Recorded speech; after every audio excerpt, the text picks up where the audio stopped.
Kami akan menempatkan area-area yang sementara ini kita cermati area yang rawan, ya kita tempatkan ada kepolisian, ada TNI buat juga nanti TNI juga. Masa sih nggak ada sipil yang jago, yang bisa kamu ke sana, bisa lah. Saya kan bisa juga kan kelihatan lebih tegas dari polisi dan tentara kan. Bahwa di situ sudah dijabarkan juga diatur TNI harus netral. Ya. Sudah pernah ada PLT Gubernur Aceh dari TNI dan PLT Gubernur Sulawesi Barat dari Polri.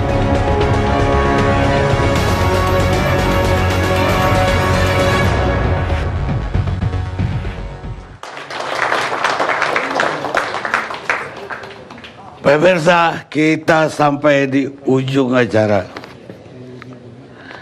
Setelah kita mendengarkan diskusi soal apakah ini dua fungsi atau tidak dari usulan dua jenderal untuk menjadi pejabat gubernur, sekarang kita mau dengar dari Gubernur Lemhanas, Agus Wijoyo.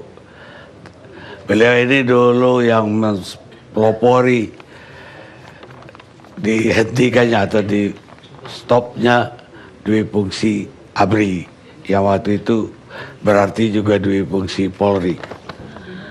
Saya ingin mendengar sejarahnya. Selamat malam Pak Agus. Selamat malam Pak Karni, apa kabar? Oh iya, Pak Agus lagi di Washington DC ya? Betul, saya sedang kedinginan ini. Ya, selamat siang kalau begitu. Pak Agus, kita mau flashback lah sejarah tentang hapusnya dua fungsi ini ketika awal reformasi. Salah satu perjuangan reformasi agar negara ini menjadi demokratis adalah hapusnya dua fungsi ABRI. Dan kala itu Pak Agus adalah salah satu tokohnya, yang kebetulan juga Jenderal TNI yang lagi aktif dan lagi berfungsi di TNI. Silakan Pak Agus. Ya, kalau sejarahnya itu tidak bisa dilepaskan dari awal reformasi tahun 98-99, terutama dengan pengunduran diri Presiden Soeharto. Di sini harus bisa kita letakkan sebagai batas yang membedakan antara masa sebelum 98 dengan masa setelah 98, yaitu masa era reformasi. Pada masa sebelum 98, sebenarnya sistem politik yang ingin digelar pada saat itu adalah sistem politik yang sepenuhnya dilaksanakan oleh generasi pertama dari para pendiri bangsa kita, Founding Fathers, Angkatan 45. Mereka punya pengalaman bersama dalam perjuangan merebut kemerdekaan, sehingga roh tentang camaraderie, comrade in arms, kesetia kawanan teman seperjuangan itu kuat sekali. Sehingga mereka ingin menyusun sebuah sistem politik dengan dilandasi oleh semangat itu, yaitu adalah sistem politik berdasarkan paham asas kekeluargaan. Bagi generasi saya yang pernah mengalami era itu, istilah itu sangat populer pada waktu itu.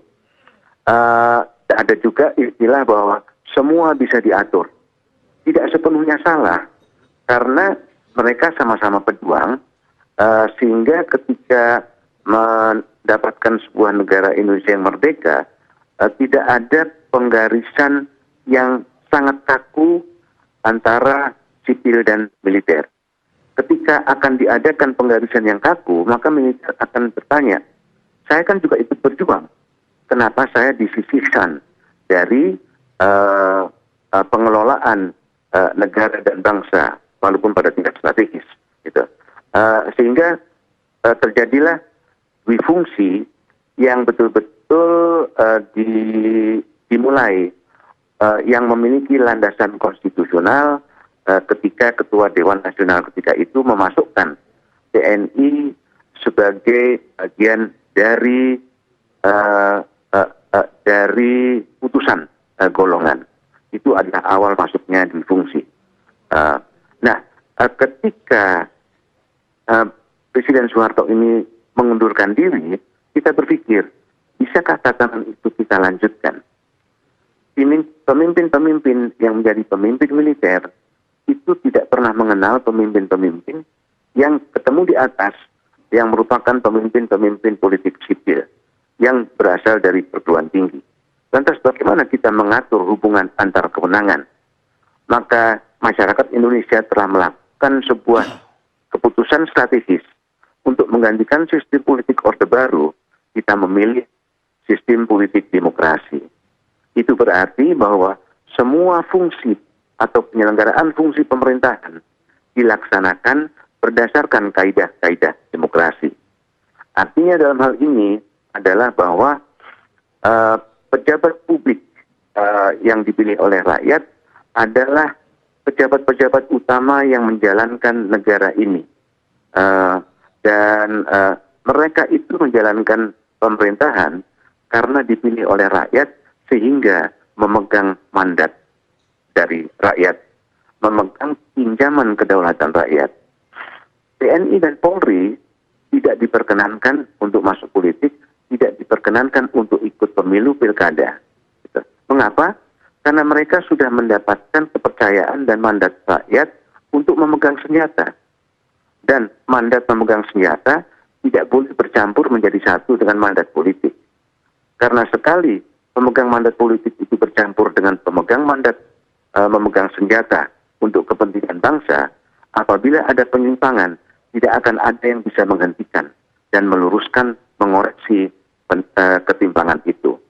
Inilah awal dan latar belakang tentang mengapa dui fungsi diakhiri, karena dui fungsi ini adalah sebuah doktrin yang khas yang kita berikan kehormatan implementasinya bagi para pendiri bangsa, generasi pertama pendiri bangsa angkatan 45, karena memang latar belakang mereka yang unik dan berbeda dari latar belakang kita sekarang ini. Presiden Soeharto merupakan figur terakhir dari generasi ini. Sehingga kita sepakat mulai dari tahun 98, maka semua penyelenggaraan fungsi pemerintahan berdasarkan pilihan kita atas demokrasi diselenggarakan berdasarkan kaidah-kaidah demokrasi. Di mana mandat rakyat yang diberikan kepada prajurit untuk memegang senjata tidak boleh menjadi satu dengan mandat rakyat yang memberikan pinjaman kedaulatan rakyat untuk memegang kekuasaan politik. Latar belakangnya seperti itu, Pak Karni. Baik, Jenderal. Tapi kenapa waktu itu Jenderal yang mengambil inisiatif bersama beberapa orang jenderal lainnya, diantaranya Pak Wiradi Kusuma, untuk menghapuskan dui fungsi? Padahal kalau nggak salah Jenderal sendiri waktu itu ketua fraksi ABRI di DPR. Kita coba mengujinya dari cara berpikir. Anggota DPR itu di dalam tata negara itu adalah sebagai penyelenggara checks and balances dan menjalankan fungsi kontrol atas kekuasaan eksekutif. Pimpinan eksekutif di sini adalah presiden. Fraksi ABRI di DPR selain menjalankan fungsi DPR secara umum tadi itu, sebenarnya juga adalah merupakan perpanjangan tangan dari Panglima TNI. Sadarkah kita bahwa presiden sebagai Panglima tertinggi itu atasannya Panglima TNI? Bisakah seorang Panglima atau siapapun itu mengontrol atasannya sendiri langsung? Tentu tidak bisa. Nah, ini kita harus lihat pada konteksnya, karena pada waktu Orde Baru dan sebelumnya di dalam kaitan semangat rekan seperjuangan, maka posisi TNI Polri di DPR itu adalah juga untuk memberikan pelancaran bagi kebijakan-kebijakan yang dikeluarkan oleh eksekutif, dan belum sepenuhnya untuk mengikuti kaidah demokrasi bahwa DPR itu adalah sebagai sarana checks and balances dan kontrol yang menjalankan fungsi-fungsi legislasi, kemudian kontrol kebijakan, dan satu lagi, saya tidak ingat itu. Jadi seperti itu, Pak. Kesimpulannya adalah bahwa sebetulnya bahwa militer memang tidak pernah dimaksudkan untuk duduk di dalam lembaga perwakilan yang mengontrol atasannya sendiri. Sehingga dengan demikian, pada waktu itu, walaupun juga ada figur-figur politik yang mengendaki bahwa fraksi TNI Polri itu diperpanjang sampai 2009, tetapi pada tahun 2002, fraksi TNI Polri dengan sukarela telah mengundurkan diri dari keberadaannya di Dewan Perwakilan. Baik, Jenderal, selamat bertugas di Amerika. Selamat siang. Terima kasih, selamat siang. Selamat malam. Sekarang kata akhir dari Profesor Salim Said yang juga sangat menguasai soal dui fungsi ABRI termasuk reformasinya.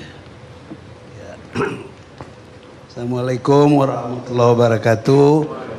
Mohon maaf kepada para penonton yang di timur karena setia mengikuti acaranya Pak Karni. Anda begadang sampai menjelang subuh di Papua. Okay. Saya ini agak bingung mau bicara apa. Semuanya sudah dibicarakan orang. Jadi berbeda dengan biasanya apa yang Anda harapkan dari saya mau melihat lucu-lucunya saja ini. Jadi negeri ini lucu-lucu saja. Begini, saya teringat tahun 78, saya masih di Tempo waktu itu, Pak Ali Murtopo menjadi Menteri Penerangan. Saya kepala bagian film, kritikus film di majalah Tempo. Beliau minta saya datang ke Kementerian Penerangan. Rupanya direkomender, beliau mau ngurusin film Indonesia. Saya dicari, teman-teman saya yang sekitar Pak Ali mengatakan, yuk sana deh, yuk ngomong deh. Pak Ali bingung. Bingungnya apa? Peraturan perfilman itu kacau balau. Sehingga setelah saya jelaskan, beliau mengatakan, oh this is jungle of regulation. Ya memang itulah yang terjadi, kacau. Nah, kok sekarang kayaknya ada lagi tuh rasa begitu. Coba Anda lihat. Ada seorang gubernur, seorang asisten di MBAD, ya, tiba-tiba ditarik menjadi wakil gubernur Jakarta. Dan tidak lama kemudian ribut pula dengan gubernurnya dan keluar. Oke. Dan banyak lagi cerita-cerita lucu seperti itu. Ketika dengar pendapat mengenai undang-undang TNI, saya diminta datang memberikan masukan. Sudah saya ingatkan,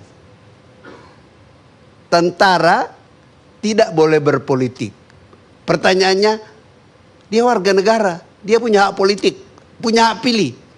Tapi kapan bisa diberikan?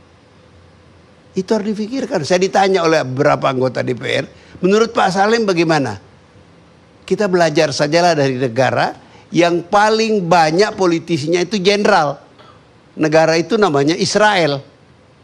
Sebagian besar pemimpin Israel itu bekas tentara. Aturannya 2 tahun. Pensiun 2 tahun baru boleh masuk politik. Adhan Amerika saya tanya, katanya di Amerika juga 2 tahun.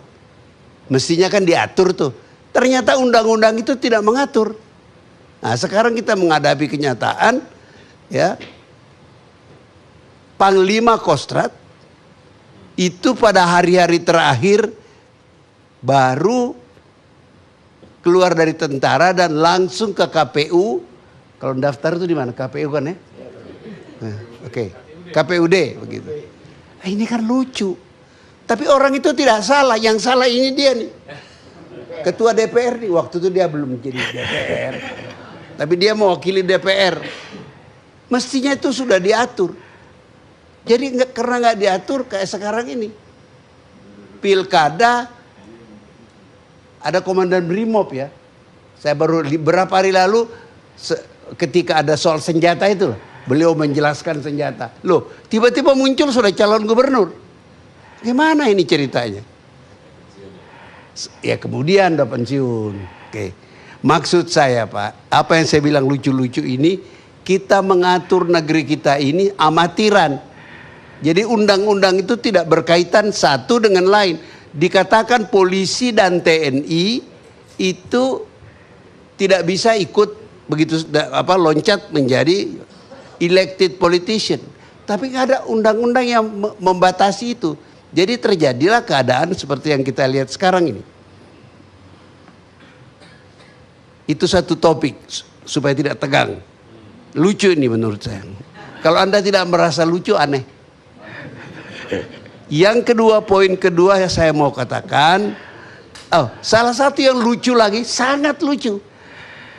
Belum ada jawaban dari Polri ke mana?